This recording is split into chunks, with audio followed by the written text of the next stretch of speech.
अर्जुन द्वारा दंड नीति का समर्थन। वैशंपायन जी कहते हैं, द्रुपद कुमारी की बातें सुनकर राजा युधिष्ठिर की आज्ञा ले अर्जुन फिर कहने लगे, राजन, दंड ही समस्त प्रजाओं का शासन और उनकी रक्षा करता है। सबके सो जाने पर भी दंड जागता रहता है।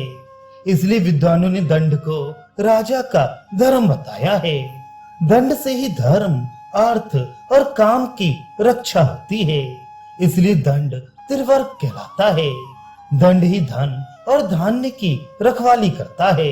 इसलिए आप दंड धारण कीजिए। संसार की ओर देखिए, कितने ही पापी दंड के ही भय से पाप नहीं करते। दंड से ही सारी व्यवस्था ठीक ठीक चलती है। बहुत से मनुष्य दंड के डर से ही एक दूसरे का सर्वनाश नहीं करते। यदि दंड सबकी रक्षा ना करता तो संसार के प्राणी घोर अंधकार में डूब जाते। यह उच्छृंखल मनुष्यों का दमन करता और दुष्टों को दंड देता है। इसलिए विद्वान पुरुष इसे दंड कहते हैं। यदि ब्राह्मण अपराध करे तो उसे वाणी से अपमानित करना ही उसका दंड है। क्षत्रिय को भोजन मात्र के लिए वेतन देकर सेवा लेना उसका दंड है। वैश्य का दंड उससे जुर्माना वसूल करना है। किंतु शूद्र के लिए सेवा के अतिरिक्त दूसरा कोई दंड नहीं है। उससे दंड के रूप में भी काम ही लिया जाता है। मनुष्यों को प्रमाद से बचाने और उनके धन की रक्षा करने के लिए जो एक मर्यादा बांधी गई है उसी को दंड कहते हैं। ब्रह्मचारी, गृहस्थ, वानप्रस्थ और सन्यासी ये सब दंड के ही भय से अपने अपने मार्ग पर स्थित रहते हैं। बिना भय के ना कोई यज्ञ करता है, ना दान देता है और ना प्रतिज्ञा पालन पर ही दृढ़ रहना चाहता है। रुद्र, कार्तिकेय, इंद्र, अग्नि, वरुण, यम, काल, वायु, मृत्यु, कुबेर, रवि, वसु, साध्य तथा विश्वदेव ये सभी देवता दंड देने वाले हैं। अतः इनके प्रताप के सामने माथा टेक कर सब लोग इन्हें प्रणाम करते हैं।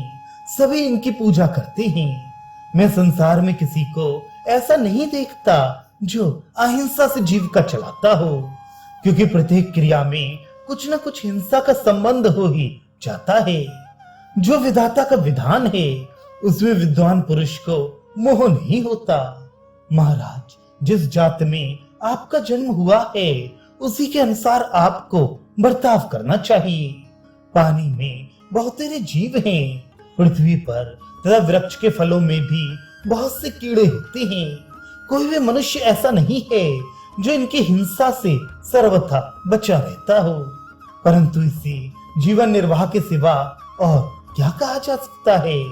कितने ऐसे सूक्ष्म कीटाणु होते हैं जिनका अनुमान से ही पता लगता है।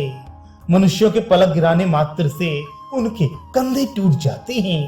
अतः ऐसे जीवों की हिंसा से कहां तक बचाव हो सकता है।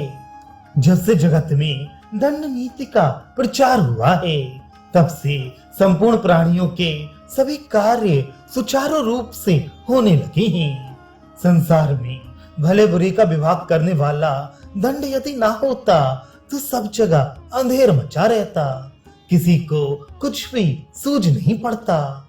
जो धर्म की मर्यादा नष्ट करके वेदों की निंदा करने वाले नास्तिक मनुष्य हैं, वे भी डंडे पड़ने पर जल्दी राह पर आ जाते हैं। दुनिया में सर्वथा शुद्ध मनुष्य मिलना कठिन है। सब दंड से विवश होकर ही ठीक रास्ते पर रहते हैं। दंड के भय से ही लोगों की मर्यादा पालन में प्रवृत्ति होती है। चारों वर्ण के लोग आनंद से रहें, सब में अच्छी नीति का वर्ताव हो और पृथ्वी पर धर्म तथा अर्थ की रक्षा रहे। इस उद्देश्य से ही विधाता ने दंड का विधान किया है। यदि पक्षी तथा हिंसक जीव दंड से डरते ना होते तो वे पशुओं, मनुष्यों तथा यज्ञ के लिए रखे हुए हविष्यों को भी खा जाते। चारों ओर धर्म कर्मों का लोप हो जाता और सारी मर्यादाएं टूट जाती। इतना ही नहीं, जिनमें विधि पूर्वक बड़ी बड़ी दक्षिणाएं दी जाती हैं, वे संवत्सर यज्ञ भी बेखटके नहीं होने पाते, आश्रम धर्म का ठीक ठीक पालन नहीं होता और कोई भी विद्या नहीं पढ़ पाता।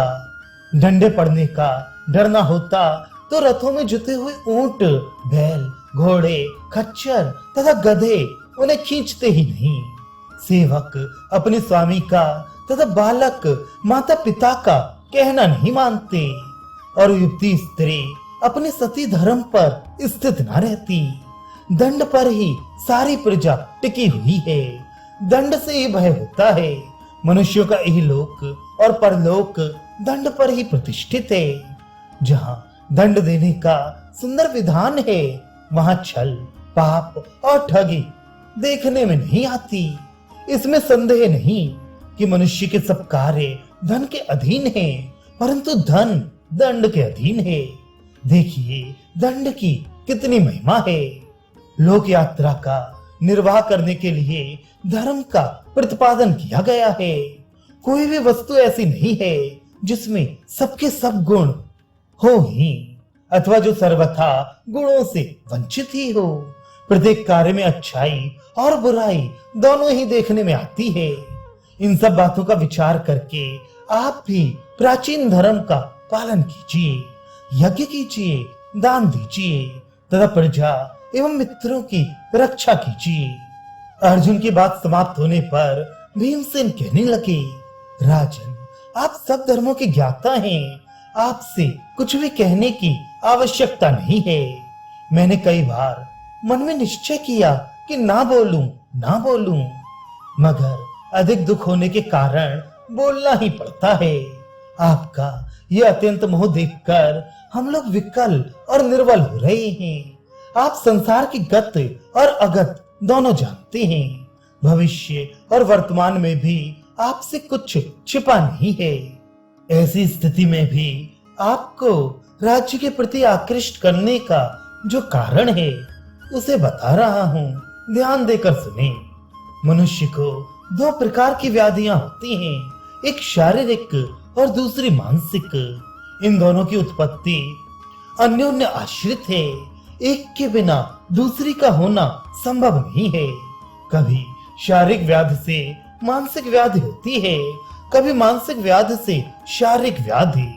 जो मनुष्य बीते हुए शारीरिक अथवा मानसिक दुख के लिए शोक करता है, वे एक दुख से दूसरे दुख को प्राप्त होता रहता है। उसे दोनों प्रकार के अनर्थों से कभी छुटकारा नहीं मिलता। इसलिए जैसे भीष्म और द्रोण के साथ आपका युद्ध हुआ था, उसी प्रकार अपने मन के साथ भी आपको लड़ना चाहिए। उसका समय अब आ गया है। इस युद्ध में ना तो बाणों का काम है, न मित्र और बंधुओं की सहायता का। अकेले आपको लड़ना है। मन को जीते बिना आपकी क्या दशा होगी मैं कह नहीं सकता। हाँ, उसे जीतकर आप अवश्य कृतार्थ हो जाएंगे। प्राणियों के आवागमन पर विचार करके अपनी बुद्धि को स्थिर कीजिए और बाप दादों का राज्य चलाइए। सौभाग्य की बात है कि पापी दुर्योधन सेवकों सहित मारा गया। अब आप अश्वमेध यज्ञ करके विधि पूर्वक दक्षिणा दीजिए। हम सब लोग आपके दास हैं।